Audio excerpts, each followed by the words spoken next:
A new beginning, peeking through the clouds.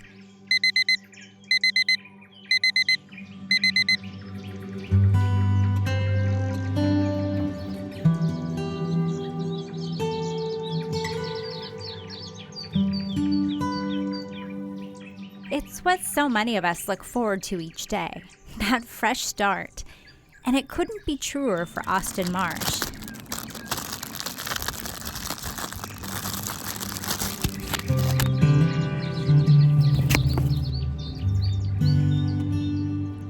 To say she's had quite the year would be an understatement.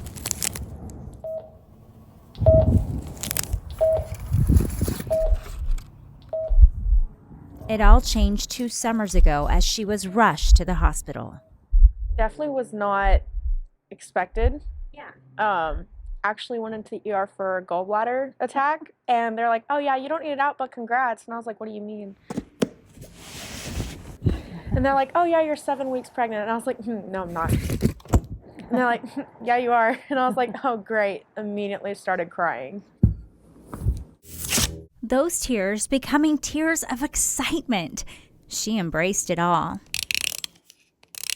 Even with the curveballs pregnancy threw at her, and some were not easy.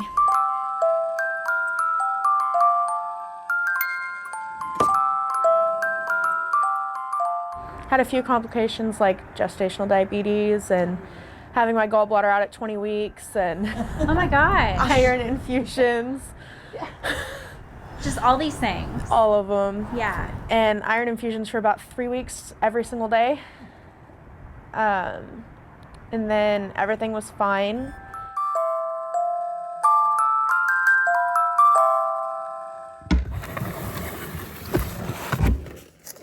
It truly was. As she documented the journey of life with her baby-to-be. Months later, she celebrated her 21st birthday. Then, another life-changing moment. Another visit to the ER. She was having pains, but doctors told her things looked fine. By the next day, however, things were not. No movement. No heartbeat. Her baby passed just a few days before her due date. She delivered Blakely Lane after 26 hours in labor. Quite an emotional role for everybody. I know Austin, I can't imagine, having to bury your baby, especially one that was just perfect. The day I got my C-section scheduled, she passed. It's still like, it's a loss. I know in the hospital, one thing she said, why does everybody else get to take home their baby and I don't? And that was so sad, and it stuck with everybody there in the room. Her Blakely with those itty-bitty feet, cowgirl boots, looking as if she's sleeping.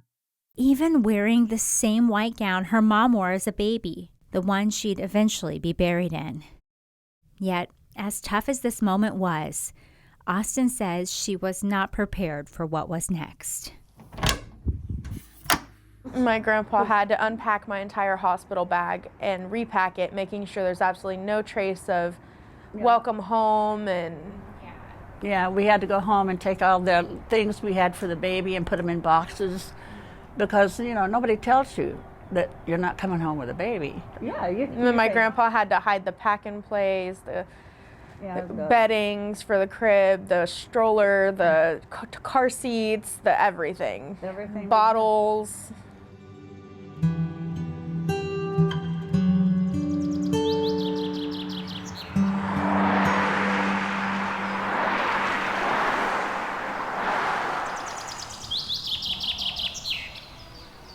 Here, protected by the trees, a place where the young mom continues to find peace, thanks to others, strangers, helping pay for the baby's funeral, and soon her headstone. Everybody that's just came along, it's just been a blessing that they were there. And, we had no idea they were there until this happened. And all of a sudden, these people just showed up like little angels. We didn't know what we were going to do either, because we didn't expect this.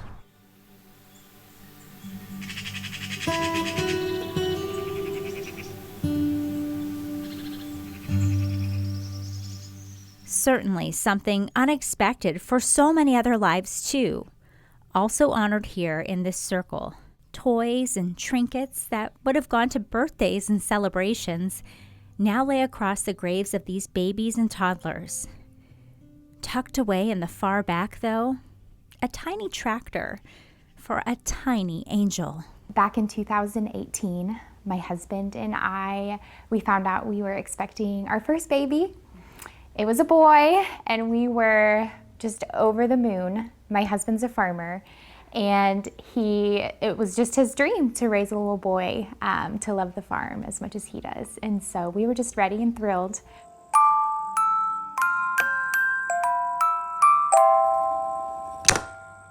Yet the joy of the pregnancy pictures and plans were cut short. About halfway through her pregnancy, Nicole Lauer went into labor. Her son Cade lived for a little bit, but it was too soon for him to survive. Right before he passed away, someone came in and they baptized him. And so this is the Bible that they gave us when he was baptized at the hospital. One of the coolest things I think that the hospital did for us, they did his prints before we left. And so these are his little handprints and his footprints. The tough reality, most friends and family never got a chance to meet him. So she looked for a purpose. I really found it important to figure out a way to keep his memory alive. And I wanted to do something to help other families going through this kind of loss.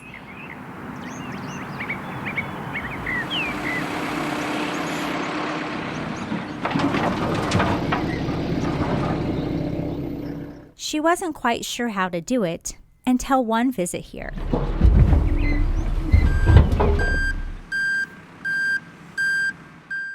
She realized most of the kids buried did not have much. No headstone or special marker.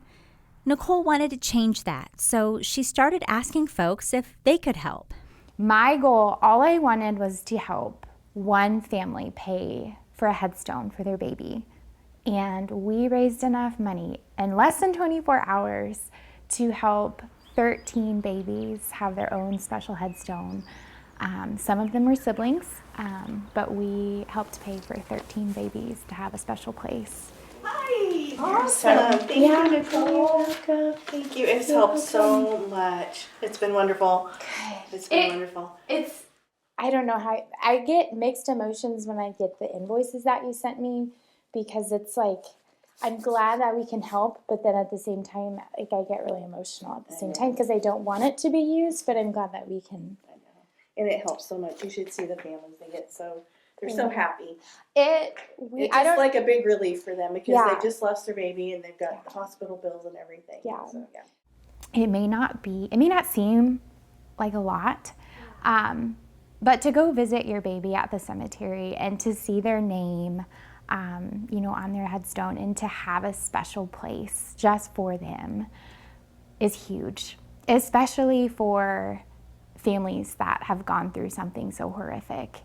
Now, every year, she collects money, and on Cade's birthday, she brings it to the cemetery to keep her son's memory alive. Thank you for letting us do this. Well, it's good to see you again. Yep, we'll see you this time next year.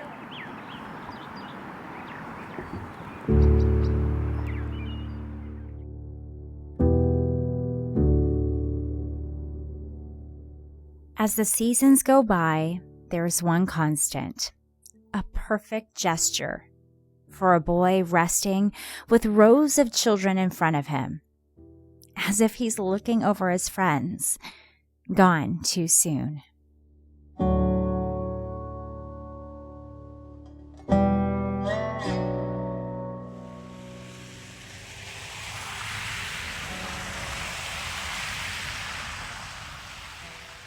They definitely helped a lot, and I'm really thankful for that because it takes a lot of the pressure and stress, and just it helps a lot with being overwhelmed. And they don't realize how much it actually does help moms and just families in general.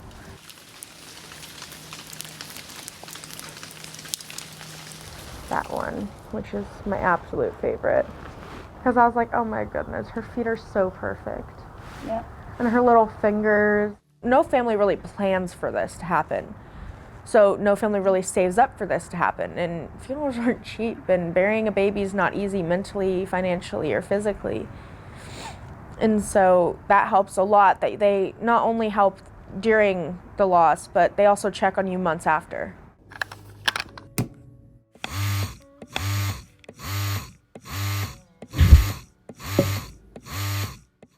Austin has also found her way to comfort other families shortly after delivering her girl last year. And then I was like, well, I mean, I'm already making milk. Why not just give it to moms that can't?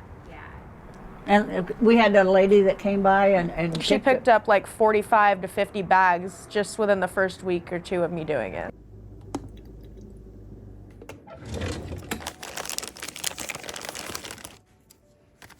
She's continued, spending hours of pumping breast milk and donating it to those who need it.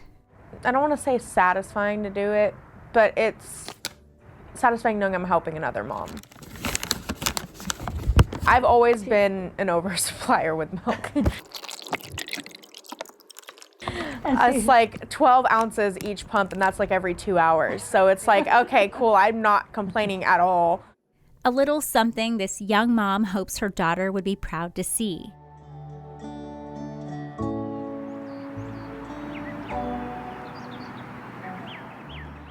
And the same for Nicole, too, thinking it'll inspire the blessings she and her husband have had since their loss.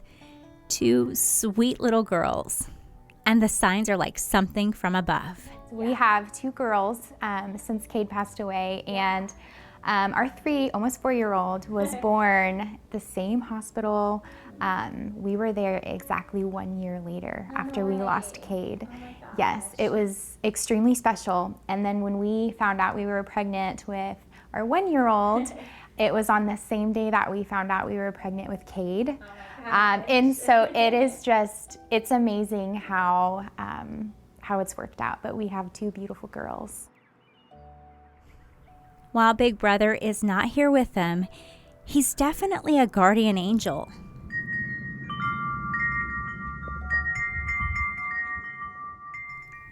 Even as you leave the family's home, a sound, quiet at first, as if saying goodbye. And when you look close, a name to remind you of the beauty of the day. Cade David Lauer, bringing light to the dark.